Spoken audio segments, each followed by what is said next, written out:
तुम्हाला कधी जाणवलंय का की तुम्ही एका ठराविक जीवनामध्ये अडकला आहात किंवा तुम्ही तोच पॅटर्न रिपीट करून तुमचे कसेबसे गोल्स अचीव्ह करताय? रात्री एक शांत झोप मिळत नाहीये किंवा गिल्ट फ्री झोप मिळत नाहीये.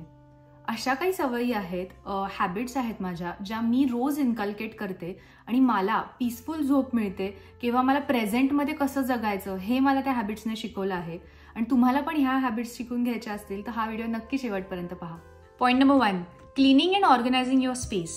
सकाळी उठल्या उठल्या तुमच्या पांघरुणाची घडी असो किंवा रात्री झोपताना किचन साफ करणं असो, तुमचा जो स्टडी टेबल आहे तो साफ करणं असो किंवा खुर्चीवरचे जे घडी घातलेले कपडे आहेत ते कबडमध्ये ठेवणं असो, अशा लहान लहान साफसफाईच्या सवयी करून घेणं खूप आवश्यक आहे असं मला वाटतं. लहानपणीपासून माझ्या आईने मला खूप सवयी लावलेल्या होत्या, त्यामुळे मी आज कुठेतरी हे ट्राय करते. तर मला खरंच वाटतं की हे सगळ्यांना यायला पाहिजे, male or female. Start slow. डोळ्याला जेवढं दिसेल तेवढं तुम्ही जागच्या जागी ठेवलं तरी तुम्हाला खूप भारी वाटेल आणि तेव्हा तुम्हाला एक वेगळीच अचीव्हमेंट वाटेल.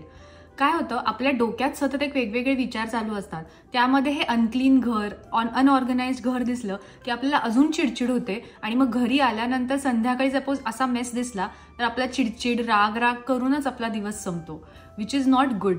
सो मला असं खरंच वाटतं क्लिनिंग अँड ऑर्गनायझिंग ही एक खूप छान हॅबिट आहे. तुम्ही 5 मिनिटं जरी दिलीत सकाळी सकाळी तरी खूप छान आहे. आपलं पांघरून ठेवलंय जागच्या जागी किंवा कप ठेवलाय आपल्या जागच्या जागी, ही लहान लहान गोष्टींपासून तुम्ही सुरुवात करू शकता. Point number 2, set clear priorities. कधी कधी असं होतं आपल्याकडे 10 कामं असतात दिवसातून. 10 कामं कधी करायची, कुठलं पहिलं करायचं हेच आपल्याला कधी कळत नाही. ते 10 कामं आहेत ह्याचंच आपल्याला टेन्शन जास्त येतं आणि 10 कामं आहेत हे असं करत बसतो आपण फक्त. तर ह्याचं सोल्युशन काय? तर असं कुठला तरी फॉर्म्युला किंवा असं कुठला तरी गोष्ट ज्याच्याने तुमची सगळं प्रायोरिटाईज होईल. तुम्हाला कुठलं पहिलं काम करायला पाहिजे, कुठलं शेवटचं काम करायला पाहिजे किंवा कुठलं करायलाच नाही पाहिजे हे कळेल. एक खूप छान पुस्तक आहे स्टीव्हन कॉवेचं, the 7 habits of highly effective people, ज्याच्यामध्ये एक मॅट्रिक्स एक्सप्लेन केलेला आहे, आयझनहॉवर मॅट्रिक्स. त्यामध्ये कुठली कामं महत्वाची आहेत, इम्पॉर्टंट आहेत आणि कुठली कामं अर्जंट आहेत म्हणजे तातडीची आहेत हे खूप छान पद्धतीने एक्सप्लेन केलं आहे आणि ह्याच्यातला डिफरन्स खूप छान पद्धतीने एक्सप्लेन केलेला आहे आणि ते कसं प्रायोरिटाईज केलं हे पण खूप छान सांगितलेलं आहे. ते म्हणजे जी कामं खूप इम्पॉर्टंट आहेत आणि अर्जंट पण आहेत, म्हणजेच महत्वाची पण आहेत आणि तातडीची पण आहेत, ती तुम्ही अर्थातच पहिली केली पाहिजेत, त्याच्यात काहीच न वेळ घालवता. ती म्हणजे कुठले तरी डेडलाईन्स मीट करणं असो किंवा अशी कुठली तरी कामं ज्याच्याने दुसऱ्यांचं खूप नुकसान होईल किंवा तुमचं खूप नुकसान होईल, अशी कामं तुम्ही पहिली केली पाहिजेत आणि ती फर्स्ट प्रायोरिटीमध्ये ठेवली पाहिजेत.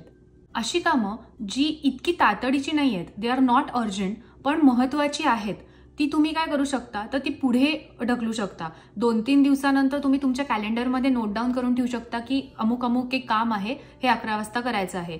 किंवा असं कुठलं तरी काम असू शकतं तुमचं जे तुमचे लॉंग टर्म गोल्स आहेत, सेल्फ केअर असू शकते, पर्सनल ग्रोथ असू शकतं. तर ही कामं तुम्ही पुढे स्केड्यूल करता, तुम्ही आत्ताच करत नाहीत, म्हणजे ती तातडीची नसतात पण ती महत्वाची असल्यामुळे ती पुढे कधी ना कधीतरी ती लागणार आहेत. अशी कामं जी तातडीची तर आहेत, अर्जंट आहेत पण इतकी इम्पॉर्टंट नाही आहेत, महत्वाची नाही आहेत, तर ती तुम्ही डेलिगेट करू शकता, तुमच्या ज्युनियर्सला असो किंवा कोणाला तरी दुसऱ्याला असो. और तुम्ही असं करू शकता की जर का तुम्हीच एकटे काम करत असाल तर तुम्ही ते सेकंड प्रायोरिटीवर ठेवू शकता. ते इतकं पहिल्या जे प्रायोरिटीचं आहे ते तेवढं नसेल तर तुम्ही सेकंड प्रायोरिटीवर ठेवू शकता. अशी कुठली कामं असू शकतात, फॉर एक्झाम्पल ईमेल्सला रिप्लाय करणं असो किंवा कुठले सबस्क्रिप्शन्स कॅन्सल करणं असो एक्सेट्रा, जी इम्पॉर्टंट आहेत पण तितकी तातडीची नाही आहेत. जी कामं अर्जंट नाही आहेत, जी कामं इम्पॉर्टंट पण नाही आहेत, ती तुम्ही तुमच्या प्लॅनमधून काढून टाकू शकता. लिटरली त्याला प्रायोरिटाईज करायची काहीच गरज नाही आहे, त्यांना एलिमिनेट करू शकता आणि अशाने तुमचं एक छान क्लिअर विजन बोर्ड तयार होईल, दिवसाचं विजन बोर्ड तयार होईल, महिन्याचं तयार होईल असंच, आणि तुम्ही तुमच्या प्रायोरिटीज खूप चांगल्या पद्धतीने सेट करू शकाल. तुम्ही ही बुक नक्की वाचा किंवा ही ऑडिओ बुक म्हणून पण वाचू शकता, ऐकू शकता, पण I like for ever recommend this book. पण तुम्ही नक्की हे ट्राय करून बघा आयझनहॉवर मॅट्रिक्सचं. Point number 3, learn to say no. Honestly सांगायचं झालं तर हे मी स्वतःही अजून शिकते आहे. मला खूप अवघड जातं समोरच्याला नाही म्हणणं, पण आपल्यासाठी स्वतःसाठी हेल्दी बाउंडरीज क्रिएट करणं खूप इम्पॉर्टंट आहे.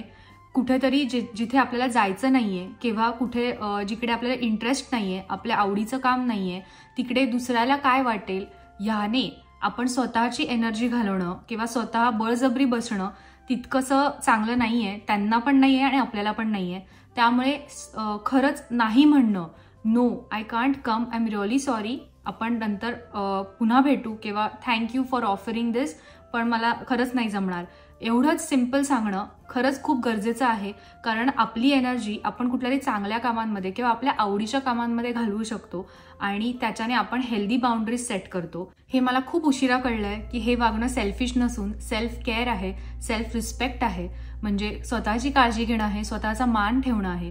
तुम्हाला ह्याच्यावर अजून जाणून घ्यायचं असेल तर मी एक नवीन व्हिडिओ केलेला आहे सेल्फ केअर सेल्फ लव्ह नावाचा, तो तुम्ही नक्की चेकआउट करा. Point number 4, simplify your digital life and take occasional breaks. आजकाल सोशल मीडिया किंवा डिजिटल लाईफमधून ब्रेक घेणं खूप इम्पॉर्टंट आहे. आपल्याला ईमेल्स, मेसेजेस, सोशल मीडिया वेगवेगळे अकाउंट्सवरून नोटिफिकेशन्स किंवा इतर काही हे सतत येत असतं. सतत आपला मोबाईल तो टुंगटुंग वाजत असतो. त्याच्यामुळे आपण आपलं लाईफ किंवा आपलं जे माइंड असतं ते खूप अनप्रोडक्टिव्ह होऊन जातं. आपला डे अनप्रोडक्टिव्ह होऊन जातो. कधी कधी असं होतं की एक कोणाला तरी मेसेज केलेला आहे आणि आपण आपलं काम करायला लागतोय आणि परत त्यांचा रिप्लाय येत आहेत. सो त्याचे पण एक नोटिफिकेशन येत आहेत आणि आपण आपलं काम कॉन्सन्ट्रेशनने करू शकत नाही. त्याच्यासाठी मी काय केलंय, मी एक सोल्युशन केलेलं आहे की कुठलं तरी पॉप्युलर जे आपले सोशल मीडिया अकाउंट्स आहेत त्याच्यावरनं मी नोटिफिकेशन्स ऑफ करून दिलेले आहेत.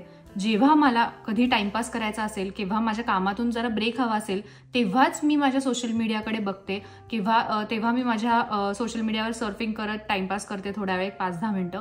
आणि बाकीच्या वेळ मी तो नोटिफिकेशन्स ऑफ केल्यामुळे मला कुठलाही वेगळा एक पॉपअप येत नाही किंवा माझा स्क्रीन जो आहे तो सतत लाईट अप होत नसतो.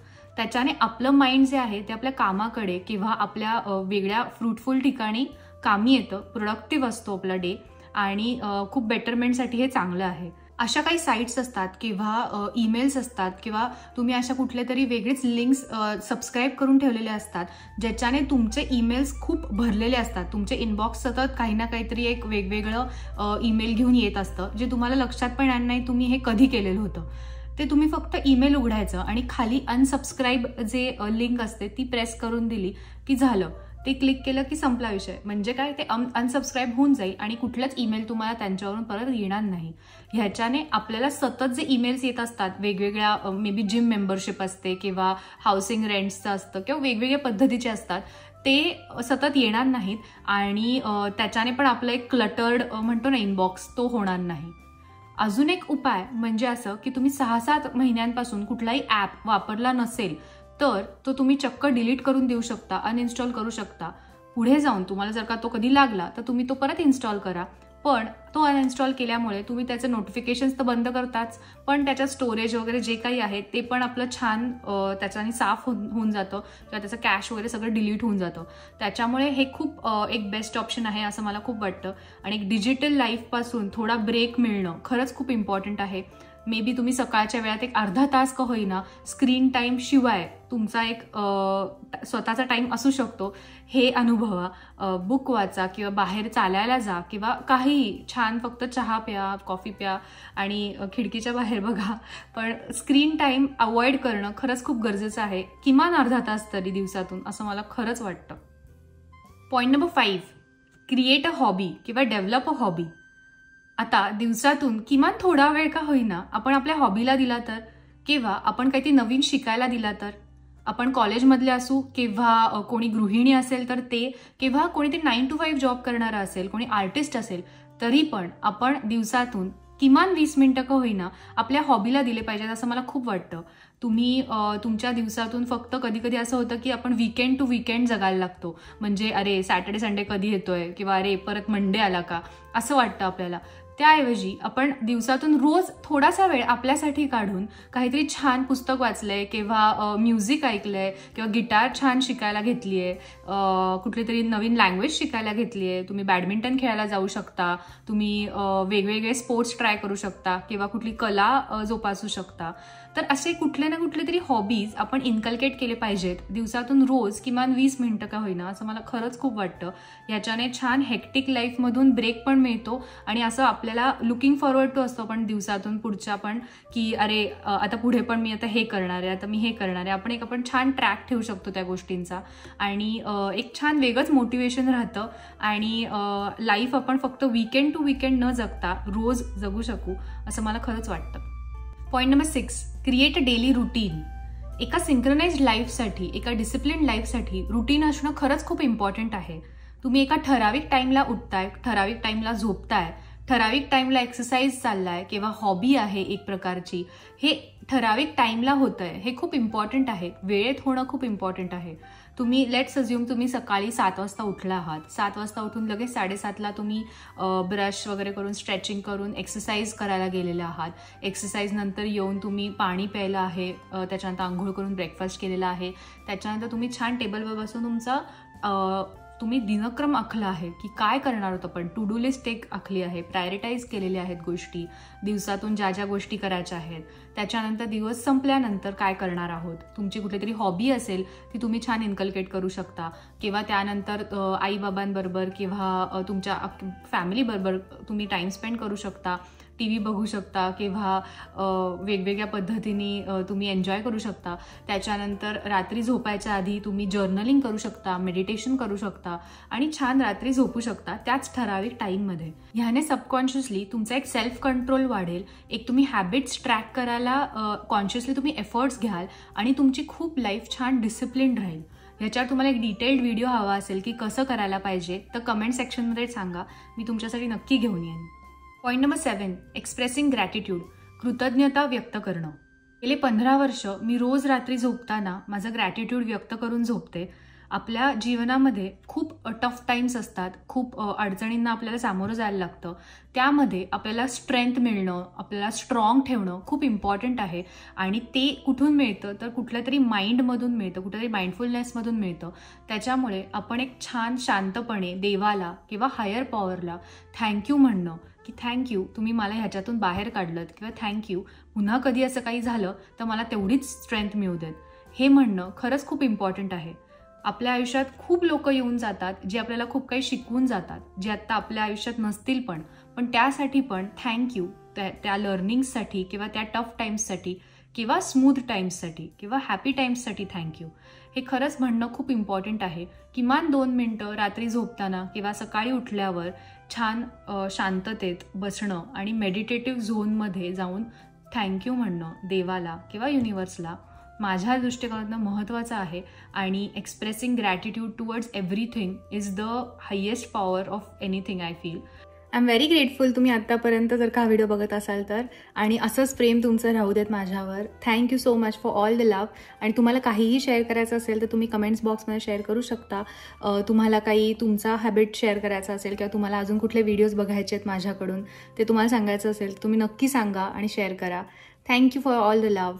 C you soon.